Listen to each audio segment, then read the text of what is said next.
back at the stove, so it's review time with the Surface Pro 7. First off, I'm gonna show you the build quality, the hinge mainly. It's the same design as previous years, and as you can see, it flexes a bit, but it still feels really sturdy. And as you can see, the hinge flexes back really far, and there's no problem when pushing it down. Now, for some new stuff, we got a USB-C port on this year's device, and a USB-A port still. However, when I tried connecting the USB-C port to a charger, this is what happened. It just said PC isn't charging. I'm betting that's probably because I'm not using a fast charger, so it's probably not fast enough to actually charge the PC. However, moving over to charging, the Surface Pro 7 still has the same charging port as the last few Surface Pros we've had. So it's magnetic, and as you can see, you just plug it in and it snaps in.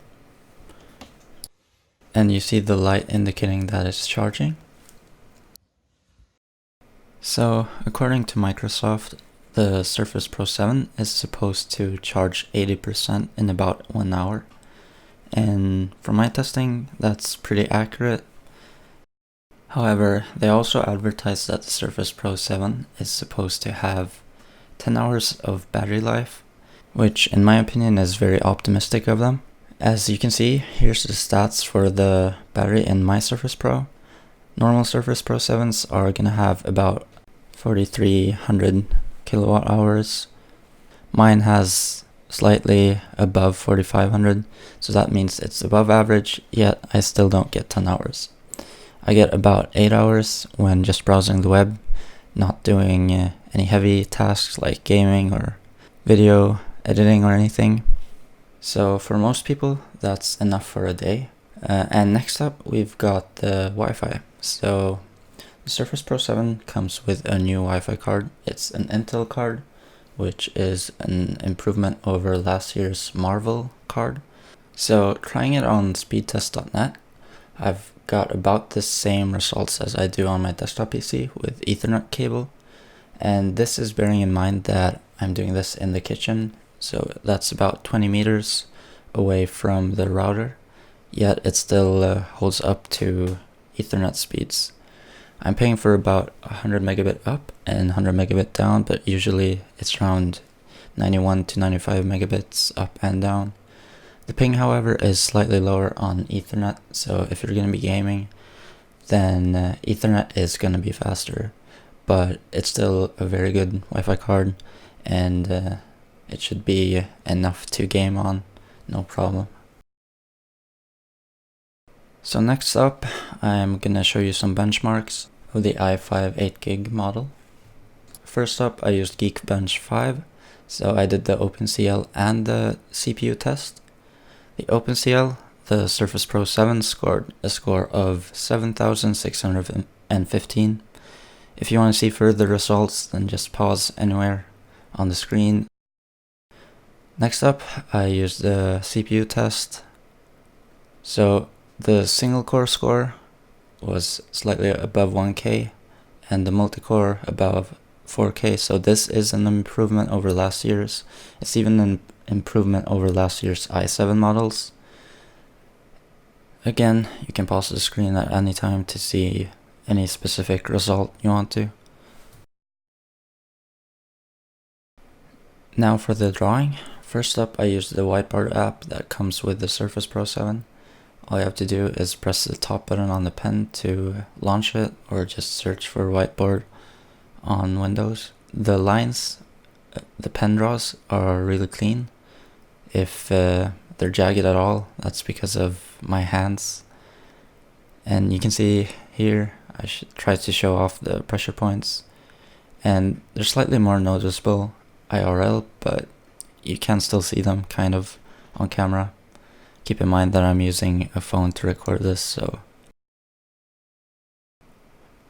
I also tried using the pen with Photoshop, and you can see I just drew some random lines this time, and the pen is really responsive. There's a slight delay, however it's not that noticeable. I forgot to show the eraser in whiteboard, but You can see it here in Photoshop. The eraser is really small, but you can always change the size of it in Photoshop. And there you go. You got the palm rejection also showing there. And it's built into Photoshop as well, so it's not just a whiteboard app. Alright, so what most of you probably have been waiting for, the gaming performance.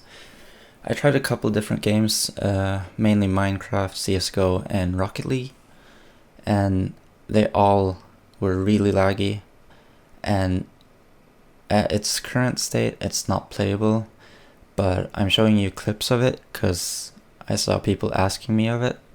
Currently Microsoft hasn't released any drivers for the Surface Pro 7, which is probably why the games are running so badly.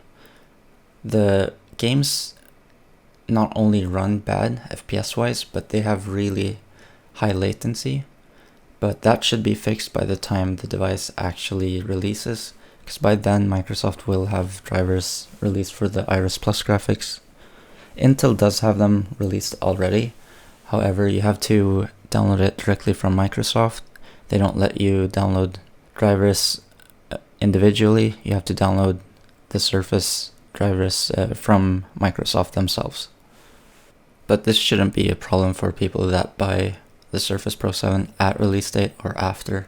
I will try to post an update whenever the release date comes by and see if the problem is fixed. Last thing to talk about before I end this video is the screen. It's same as last year, same resolution, and it's still really good. However, the bezels are still the same, which kind of sucks. Viewing angles are good, as you can see. On video, however, it doesn't look as good as in real life, but they are good. It's slightly reflective, it could be a bit brighter, but overall it's good. So I'm gonna end this video with just a montage to show off the screen and the sound. So anyways, thanks for watching and see you later.